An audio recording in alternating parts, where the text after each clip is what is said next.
Cześć, z tej strony Bartek Czekała, również z kolei ze strony universalmemory.pl.com. Dzisiaj parę słów o podstawowej analizie lipidogramu. W tym naszym pięknym, schorowanym metabolicznie społeczeństwie często jest tak, że kiedy ktoś sobie odbierze lipidogram, to widzi, że trójglicerydy są wysokie albo są podwyższone, czyli w przypadku obu płci będą wynosić powyżej 150 mg na decylitr, czasami 200, czasami 300. Widziałem nawet osoby, która miała ponad 500 mg na decylitr oraz poziom lipoproteiny wysokiej gęstości, więc lipoproteiny HDL będzie nisko. Co znaczy nisko? W przypadku panów będziemy kręcić się w okolicy 40, gdzie poniżej 40 mg na decylitr to już jest czerwona lampka alarmowa. W przypadku pań będzie to poniżej 50 mg na decylitr, czyli panie generalnie mają naturalnie wyższy poziom lipoproteiny HDL. Te podwyższone trójglicerydy i obniżony poziom HDL, co to oznacza? Zacznijmy jednak jak zawsze od podstaw. Wyróżniamy 4 takie pierwotne, możemy sobie powiedzieć, źródła energii, dzięki którym nasz organizm będzie w stanie funkcjonować. Będzie to glukoza, będą to ciała ketonowe, będą to kwasy tłuszczowe i będą to aminokwasy. Oczywiście w większości przypadków aminokwasy nie będą zużywane, ponieważ aminokwasy tak naprawdę, ponieważ to są budulce białka,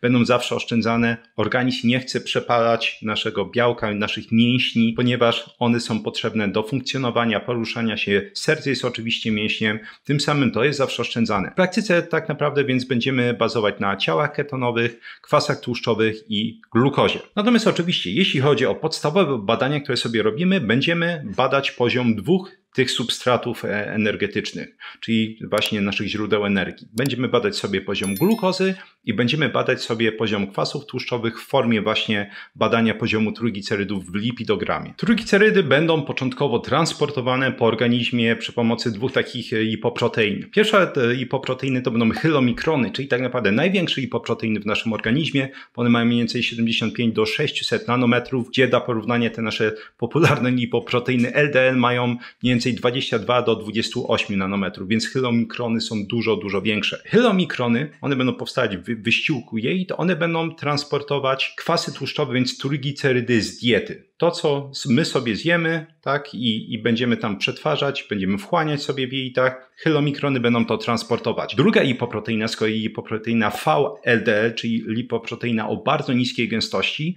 będzie transportować trójglicerydy, które są wytwarzane przez nasze ciało. Wytwarzane przede wszystkim w wątrobie. Więc VLDL transportuje trójglicerydy, które będziemy wytwarzać sami w wątrobie, endogennie, jak to się mówi, czyli wewnątrz w organizmie, a chylomikrony będą transportować to, co będziemy wchłaniać z diety. W najpiękniejszym ze wszystkich scenariuszy, gdzie wróżki, pierdziuszki latają dookoła i sypią tęczowym pyłem, będzie działo się tak, że te nasze kwasy tłuszczowe, trójglicerydy będą dostarczane bezpośrednio do tkanek, do komórek i będą zużywane tak naprawdę na bieżąco do funkcjonowania, żeby się poruszać, żeby uprawiać, nie wiem, jakieś sporty. Natomiast w momencie, w którym te komórki nie będą w stanie wchłonąć tych trójglicerydów, wtedy zaczyna się nagromadzanie ich w krwiobiegu. I to jest ten moment, który my możemy sobie wyłapać właśnie na lipidogramie. Jakie są tego konsekwencje, jakie są tego powody? Kłopoty i konsekwencje będą przede wszystkim początkowo natury metabolicznej, a potem będą rozsiewać się tak naprawdę na cały organizm. Bo w momencie, w którym mamy za dużo tych trójglicerydów, nie jesteśmy w stanie ich zużyć na bieżąco,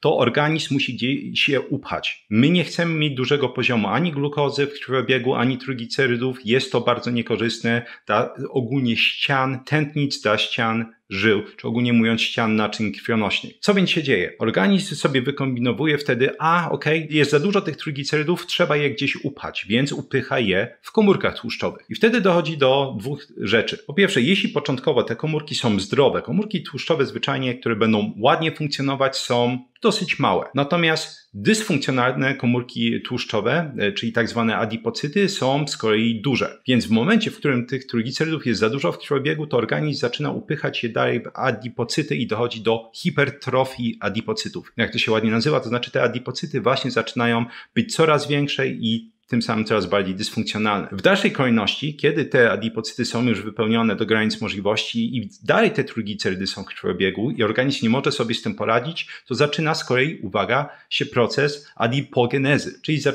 adipocytogenezy, przepraszam. Więc zaczynamy produkować więcej adipocytów i jest to z kolei hiperplazja. Nie dość, że nasze komórki tłuszczowe są coraz większe, to jest ich coraz więcej i hej, dokładnie na tym polega tycie, tak? Wszystkie bebechy, które po prostu przy nadwadze czy otyłości będziemy nosić wokół brzucha, to są właśnie, jest całe mnóstwo adipocytów, które są duże i jest ich coraz więcej, im więcej tych trójglicerydów między nimi będzie w krwiobiegu. Kolejnym kłopotem jest powstawanie znacznych pokładów tak zwanego tłuszczu ektopowego. I tłuszcz ektopowy to jest po prostu tłuszcz, który będzie, można go nazywać tłuszczem trzewnym, który będzie składowany właśnie w miejscach, w których nie powinien być składowany. Natomiast tak jak mówiliśmy, podwyższony poziom i glukozy i trójglicerydów będzie toksyczny, między innymi dla komórek śródbłonka tętnic, czyli tam, gdzie będzie powstawać miażdżyca i może je, kiedy jest podwyższony dłuższy czas, uszkadzać. Więc organizm zaczyna pakować między innymi ten tłuszcz w komórki wątroby i wtedy powstaje stłuszczenie wątroby. Może je pakować choćby do ścian naczyń krwionośnych. Może je pakować w serca i będzie stłuszczenie mięśnia sercowego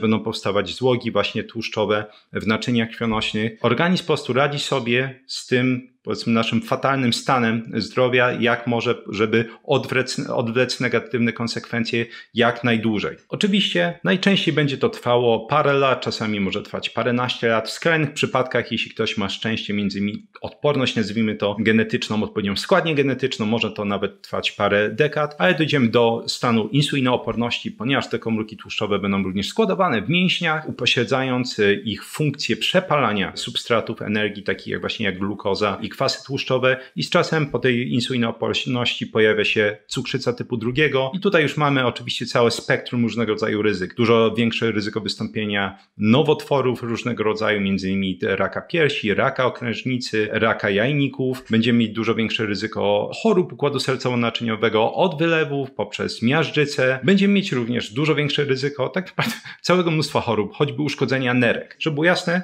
konsekwencje początkowo nie są duże, ale im dłużej trwa ten stan, tym ten lejek konsekwencji, tak piramidka konsekwencji będzie coraz większa i coraz większa szansa, że coś poważnego nam się stanie. Jakie są powody tego stanu rzeczy? Dlaczego tych trójglicerydów jest za dużo? Pierwszy klasyczny powód to jest za mało ruchu, tak? Za mało wysiłku fizycznego. W momencie, w którym cały czas będziemy siedzieć na tyłku i nie będziemy po prostu dawać mięśniom jakiegokolwiek sygnału, żeby zaczął przepalać substraty energii w stylu glukoza i trójglicerydy, to oczywiście będzie dochodzić do tego, że te trójglicerydy oraz glukoza będzie na wysokim poziomie. Bo warto jeszcze dodać, że w momencie, w którym mamy wysoki poziom trójglicerydów, niski poziom lipoproteiny HDL, to praktycznie zawsze będziemy mieć podwyższony poziom również glukozy. Natomiast oczywiście w pierwszym stadium może być tak, że tylko i wyłącznie podwyższony będzie poziom trójglicerydów i niskie HDL. Jeśli nauczymy się tego, zapamiętamy ten fakt, to łatwiej będzie uniknąć problemów, zanim doszło stricte do insulinooporności. Pierwszy powód: za mało ruchu w porównaniu do tego, ile my spożywamy. I to oczywiście będzie łączyło się z innymi czynnikami. Kolejnym powodem będzie mieszanie węglowodanów z tłuszczami, czy innymi słowy dieta, która jest zalecana powszechnie przez każdą możliwą instytucję, mimo że nie ma specjalnie żadnych dowodów naukowych, żeby to był dobry pomysł.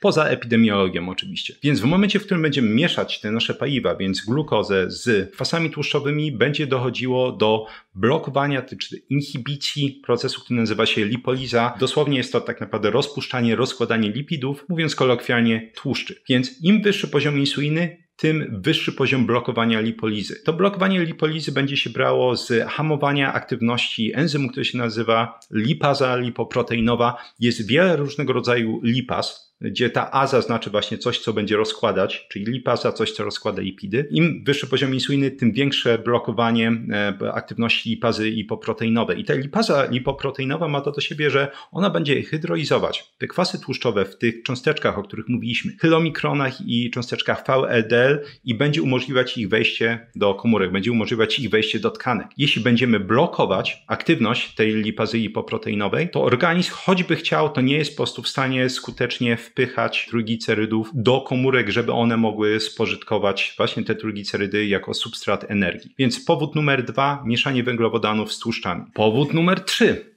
Fruktoza i alkohol. Mówiłem wielokrotnie na kanale, chemicznie, mówiąc stricte chemicznie, alkohol jest praktycznie identyczny z fruktozą. Chemicy bardzo często nazywają właśnie fruktozę alkoholem, tylko bez całego rauszu. Obie te substancje mają to do siebie, że będą powodować znaczące zwiększenie endogennej, czyli wewnętrznej produkcji trójglicerydów. Ten proces się nazywa lipogeneza de novo. Czyli jeśli będziemy spożywać dużo fruktozy, jeśli będziemy spożywać alkohol, będziemy produkować dodatkowo dodatkowo coraz więcej trójglicerydów własnych, czyli niezależnie od tego, co dostarczamy z diety, jeśli chodzi o trójglicerydy, sami zaczynamy dodatkowo produkować trójglicerydy i oczywiście ten kłopot się zaczyna nawarstwiać. Kolejny powód to w ogóle konsumpcja węglowodanów. Węglowodany również mają to do siebie, że będą zwiększać produkcję trójglicerydów endogennie, czyli tego procesu lipogenezy de novo. Trzeba podkreślić, nie zwiększają węglowodany aż tak mocno tego procesu jak choćby fruktoza. Oczywiście w momencie, w którym będziemy w ogóle węglowodany, czy nie wiem, ryż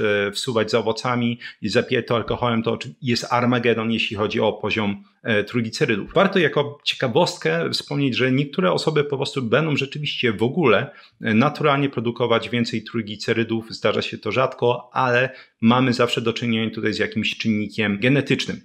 Kolejnym powodem, już zapomniałem, który to jest powód, ale jest niski poziom masy mięśniowej. Mięśnie to są naprawdę olbrzymie rezerwuary, w których będziemy zużywać, takim można powiedzieć właściwie fabryki, w których będziemy zużywać substraty energii. Ciała ketonowe będą zasilać mięśnie, czy kwasy tłuszczowe. Więc większa masa mięśniowa automatycznie będzie równała się temu, że będziemy dużo lepiej przepalać i trójglicerydy, i glukozę. I ostatnim powodem jest to, że jeśli ktoś już ma insulinooporność albo ktoś ma cukrzycę, to naturalnie będzie produkować między innymi więcej tych lipoprotein VLDL. Aktywność sama lipazy będzie upośledzona bardziej w porównaniu do osób zdrowych, dlatego właśnie te osoby powinny dużo bardziej uważać. Tak naprawdę, patrząc na to wszystko, absolutnie najgorszą rzeczą, którą można zrobić, to jest mieszać węgle z tłuszczami, dodać do tego fruktozę, regularnie konsumować alkohol, nie ruszać dupy i oczywiście od tego nieruszania dupy, braku wysiłku fizycznego, szczególnie siłowego, będzie mieć niską masę mięśniową i tak naprawdę cukrzyca jest tutaj praktycznie na życzenie. Ciekawostką jest właśnie to, że wiele osób, zanim przynajmniej zainteresuje się dziedzinę dietetyki, to jeśli jemy tłuszcze w takim razie, to wiadomo, że będzie się, zwłaszcza, że 1 gram tłuszczy to jest 9 kilokalorii. Jeśli jemy tłuszcze, to będziemy zdecydowanie szybciej tyć. Czy ten poziom tłuszczy w krwiobiegu, czyli trójglicerydów będzie wyższy? Jak właśnie, mam nadzieję, pokazałem, nie jest to prawda.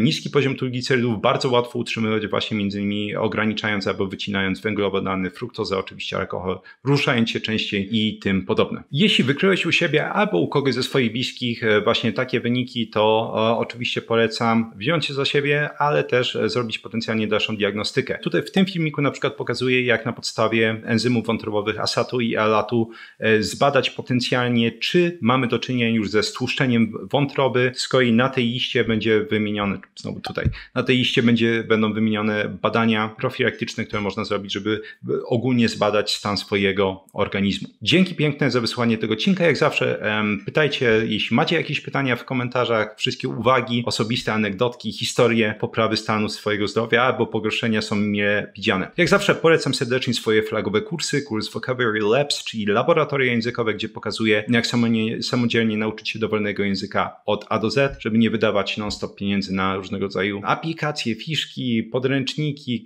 i tym podobne. Szkoły językowe klasycznie. Kurs Experts Incubator, gdzie pokazuję, jak samodzielnie nauczyć się dowolnej dziedziny od A do Z, od stworzenia planu nauki, zapamiętywanie, tworzenie rozumienia, wdrażanie informacji, tworzenie pętli informacji zwrotnych, również przy pomocy m.in. teraz sztucznej inteligencji. Kurs o jeden włos za daleko, gdzie pokazuję, jak zatrzymać i odwracać łosienie androgenowe. Jeśli interesują Cię właśnie tematy języków obcych, pamięci, to po rozwinięciu opisu jest link do mojego newslettera. Można go kliknąć, wprowadzić swój adres mailowy i tam z kolei wysyłam artykuły na temat nauki języków właśnie obcych i pamięci. W pierwszym komentarzu przypięte 3 piosenki rockowe. Nie wiem, czy będę dużo badań wrzucać tutaj do tego odcinka. Jest to bardziej taki gawędziarski odcinek, ale jak będą jakieś badania, to wrzucę je oczywiście do opisu. I na koniec, jeśli ciekawią Cię te informacje, które wymieniłem w tym filmiku, to jest, że tak bym powiedział, absolutny kanon po prostu tego, jak działa ludzkie ciało, naszej biochemii, fizjologii, to można je ściągnąć, te informacje w postaci gotowych fiszek, które można sobie ściągnąć do programu, który się nazywa Anki. Fiszki takie są dostępne dla patronów kanału. Patronat kosztuje 40 zł miesięcznie. Można nawet na 1 miesiąc się zapisać, jeśli ktoś chce, i ściągnąć fiszki do tego odcinka i ostatnich 90, bo chyba do tyłu są gotowe fiszki. Dla patronów jest również dostępne forum, gdzie można mi zadawać pytania. Również jest tam sekcja badanie tygodnia, gdzie omawiam zawsze inne badania niż omawiam tutaj w filmikach wraz z opisem i moim komentarzem. Dzięki serdeczne jeszcze raz za wysłuchanie tego odcinka i do usłyszenia w następnym.